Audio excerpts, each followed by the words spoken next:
Olá, tudo bem com você? Eu sou o Charles Vieira e você está assistindo o programa Doses de Fé. Por isso eu quero que você fique comigo até o final, porque eu sei que esta mensagem vai te ajudar muito.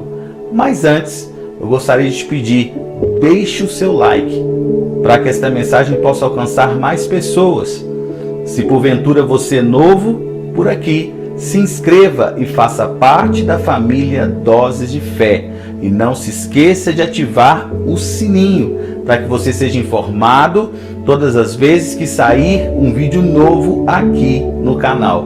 Porque todas as quartas-feiras, a partir das 7 da manhã, vai ter uma mensagem nova para abençoar você, tá bom? Então, sem mais delongas, solta a intro.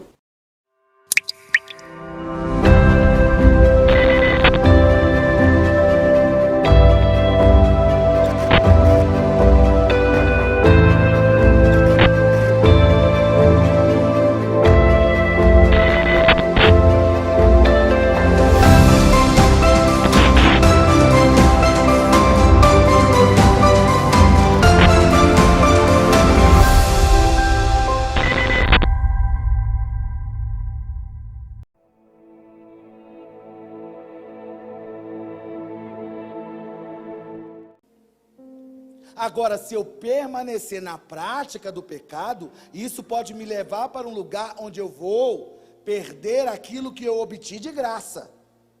Porque Apocalipse capítulo 3, versículo 14 diz: tome cuidado com aquilo que você tem, para que ninguém lhe tome a coroa. A coroa pode ser traduzida pela salvação. Eu sei que há muitas linhas teológicas onde fala que a salvação não se perde, mas a Bíblia traz muitos versículos para mim e para você, onde diz que se nós enveredarmos numa vida de prática pecaminosa, perderemos sim a nossa salvação. Mas quando você reconhece o seu erro e se arrepende, ok, está tudo bem. Então, da mesma forma como você não perde a sua salvação quando você peca e se arrepende, da mesma forma você não perde a sua posição de justo quando erra. Porque é uma declaração irrevogável, porque assim como a salvação, a justificação é um ato único. Acontece apenas uma vez. Quando você se arrepende e confessa Jesus, o Senhor carimba. Justo, acabou, irmãos, é uma realidade.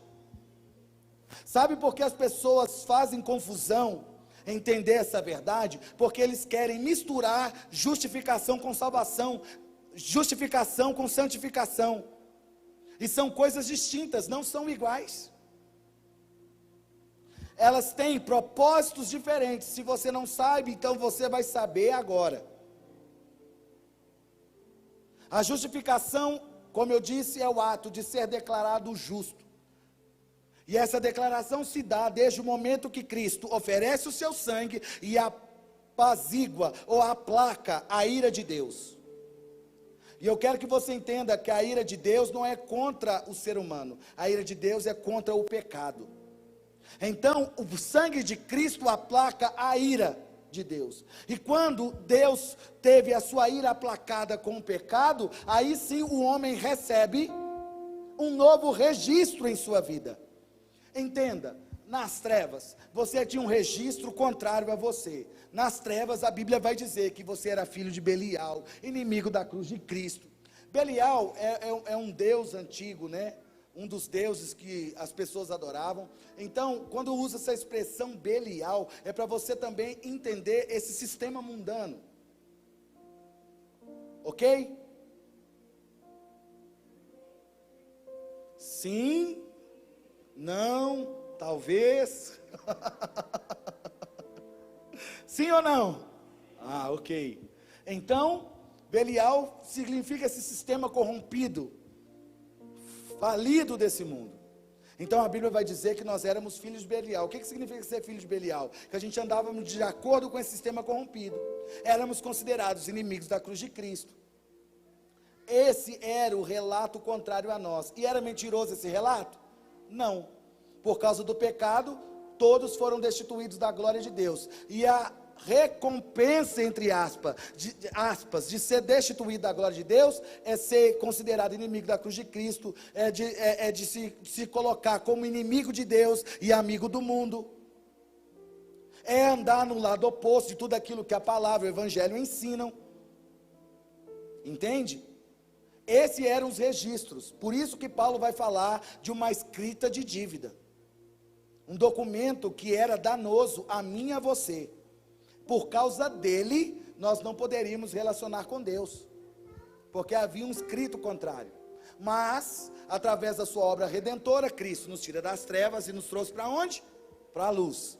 E quando isso aconteceu, ele nos declarou inocentes. E essa declaração não apenas trouxe para mim e para você um novo status, de ímpio para justo, mas como também trouxe agora novos registros.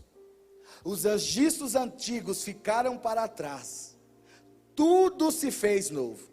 Hebreus capítulo 10, versículo 17 fala que quando Deus perdoa os nossos pecados, Ele não se lembra deles mais, aleluia. E eu acho legal a metáfora usada pelo autor do livro, quando ele diz que Deus os lança no mar do esquecimento. Ou seja, não é que Deus vai ter uma amnésia, é por causa que os erros passados não é mais levado em conta. Porque a dívida foi paga, o registro contrário foi anulado, e nesse novo registro, está escrito, eles são santos, eles são justos, são os meus filhos, são a minha igreja, e eu os escolhi para a glória do meu nome. Oh, aleluia!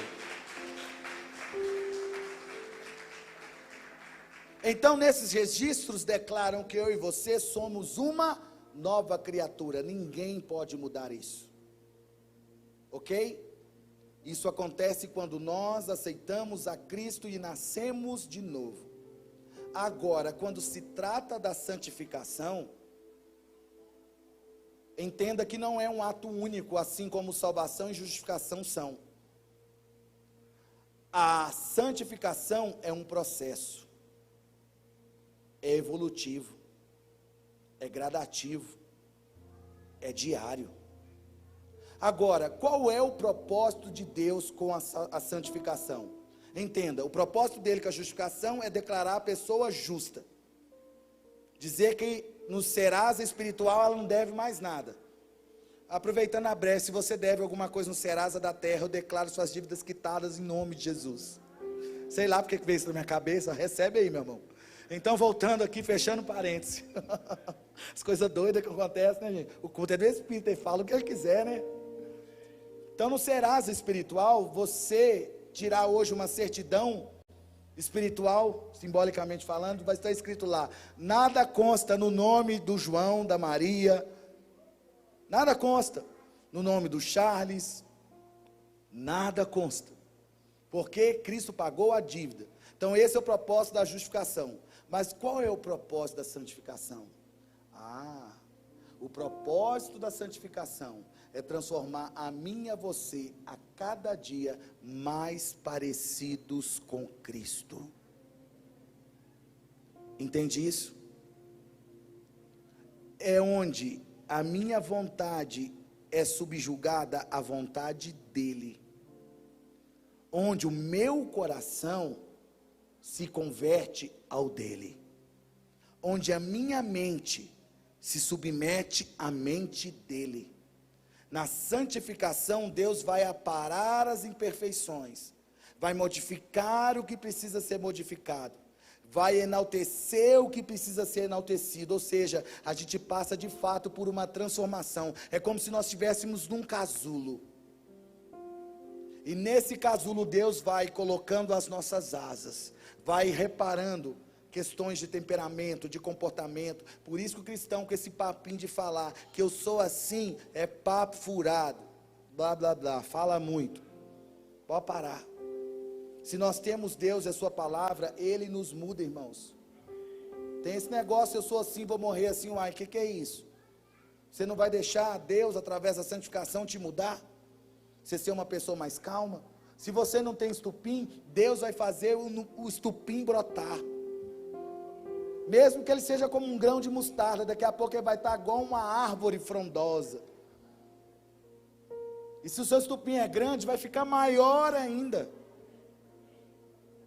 Deus não te fez para ser um homem ou uma mulher bomba, mas Ele te fez para ser um pacificador, uma pacificadora. Então, através da justificação, é esses ajustezinhos que Deus vai trabalhar em nós. A santificação vai fazer com que a gente cale a vontade da nossa carne. Você não vai ser dominado por mais nada, nem pelo café. Fala, Deus. Fala, Deus. Que a gente é Maria, eu não consigo ficar sem isso, sem aquilo, gente. Somos livres. Consegue sim.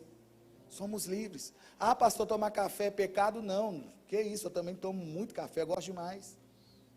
Mas se o café é tão importante na sua vida, você não consegue ficar sem ele. Você consegue ficar sem Jesus igual você fica sem café? Você consegue ficar sem orar? Ah, sem orar eu consigo, pastor, misericórdia. Entenda, irmãos, a santificação vai ajudar a gente a lidar com a nossa fraqueza, com as nossas limitações, entende? E ela vai gerar em nós uma dependência tamanha de Deus, que a gente vai parar de andar por nós mesmos.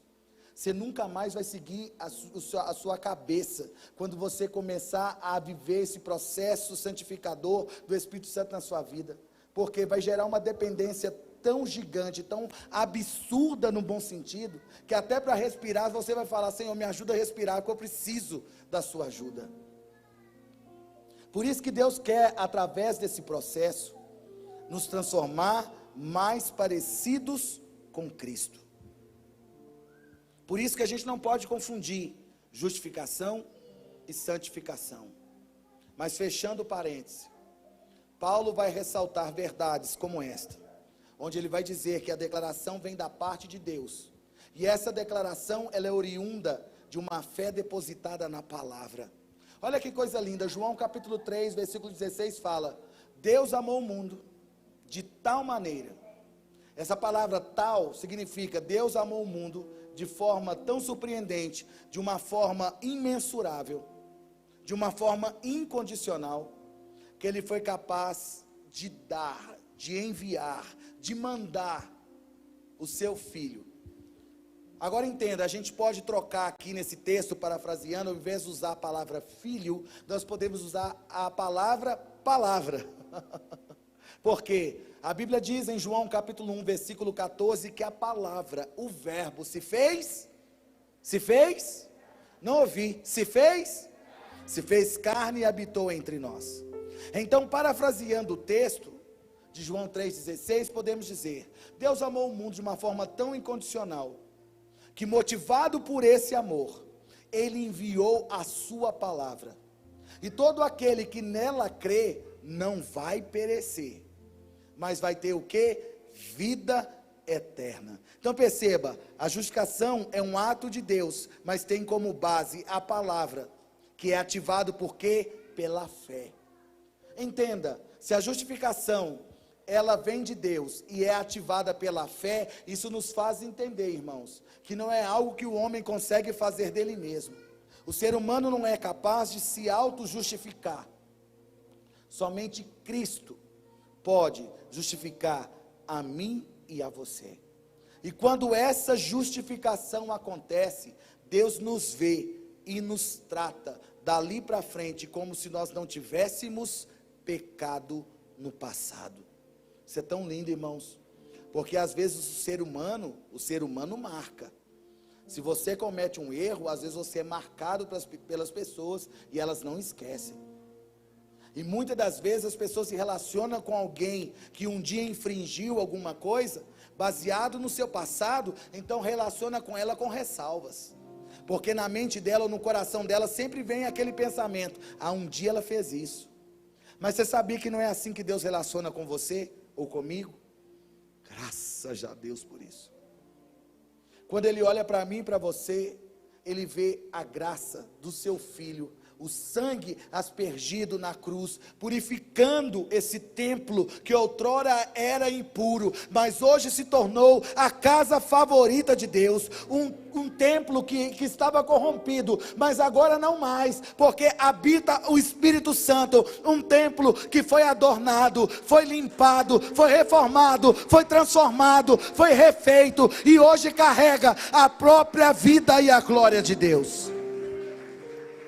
É por isso que quando o Pai olha para mim e para você, Ele nos vê e trata conosco como se nós não tivéssemos pecado, porque Ele enxerga o seu Filho em nós.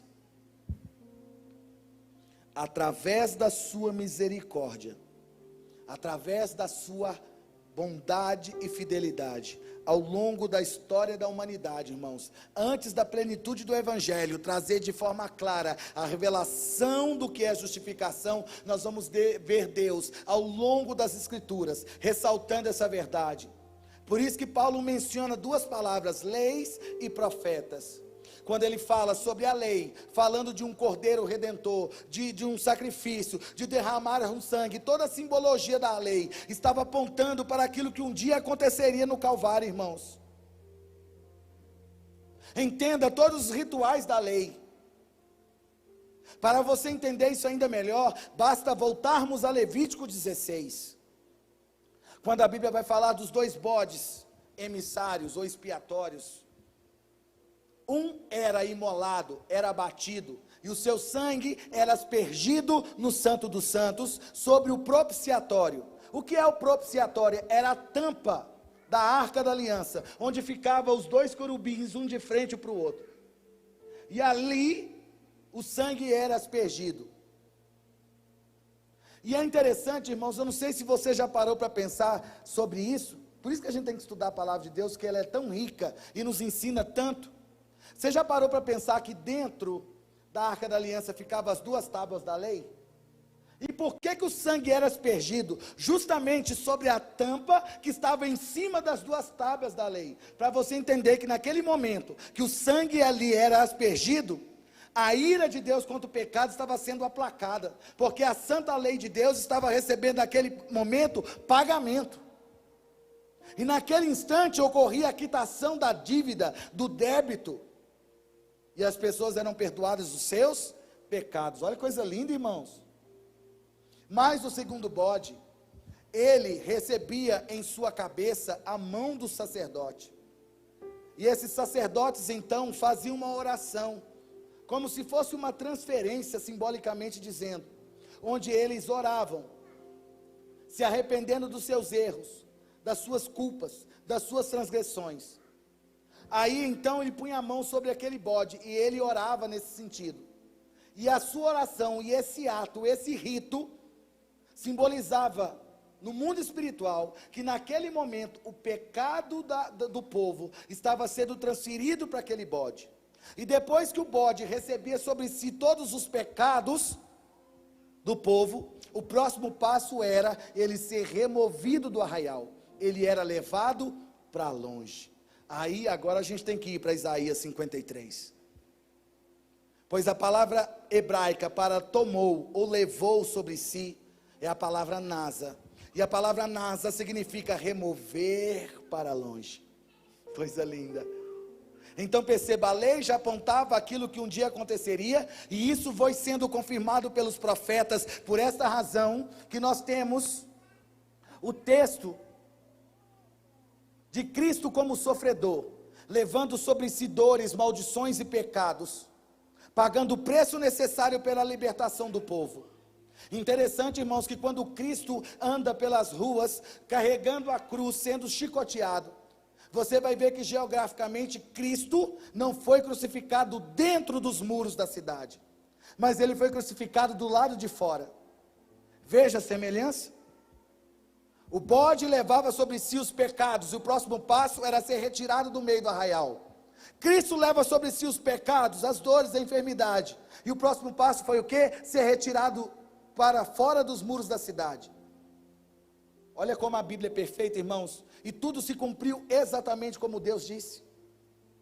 E do lado de fora Cristo paga o preço, a penitência pelo nosso pecado. porque tanto a lei e os profetas já testemunhavam a graça e o favor de Deus em favor, a graça e a misericórdia de Deus em favor da humanidade. E no Evangelho hoje nós temos a revelação plena dessa verdade, que Cristo se fez maldição por nós, uma justiça que não mais é baseada em méritos humanos, onde as pessoas tinham a necessidade de oferecer sacrifícios quase que diários, pombinhos, novilhos, ovelhas eram imolados, para que o pecado, a ira contra o pecado fosse aplacada. Porém, Hebreus capítulo 9 vai dizer que Cristo, o nosso Redentor, leva sobre si as nossas dores, a nossa maldição e o nosso pecado. Ele leva a nossa culpa, ele pega um fardo que era meu, que era seu, ele assume a responsabilidade no nosso lugar. Ele tomou para si um débito que não era dele, e diante do Pai, ele se fez pecador em nosso lugar. Diante do Pai, ele se fez maldito em nosso lugar. Diante do Pai, ele se fez impuro, ele se fez pobre em nosso lugar. Diante do Pai, ele leva a culpa pelos nossos pecados, e ele gratuitamente, por nos amar tanto, que ele assume uma culpa sem reclamar, porque Isaías vai dizer que não havia nenhum dolo na sua boca. Essa palavra dolo está associada a duas coisas, a murmuração e a palavras torpes. Não houveram tais palavras nos lábios de Cristo, porque ele aceitou sofrer por mim e por você, por nos amar, e ele paga o preço pelo nosso pecado, e ele morre na cruz, e quando ele vai bradar e dizer, está consumado, é o mesmo que dizer, Pai, a dívida está paga, o pecado foi vencido, a ira foi aplacada. E sabe, quando isso ocorreu, nos céus houve uma revolução, pois havia uma sentença de morte e de destruição, pois agora as coisas mudaram. Os céus agora não estão mais fechados, mas se abriram por meio do sangue, e eu e você temos acesso, e podemos entrar no Santo dos Santos. Não ficamos mais no átrio, mas podemos chegar ao trono da graça, crendo que Ele é galardoador daqueles que o buscam, porque através de Cristo nos foi aberto um novo e vivo caminho, porque Ele nos declarou justos diante de Deus. Por isso temos uma nova vida, uma nova história, somos novas pessoas, não somos mais as mesmas, o passado ficou para trás, e tudo, absolutamente tudo, se fez novo.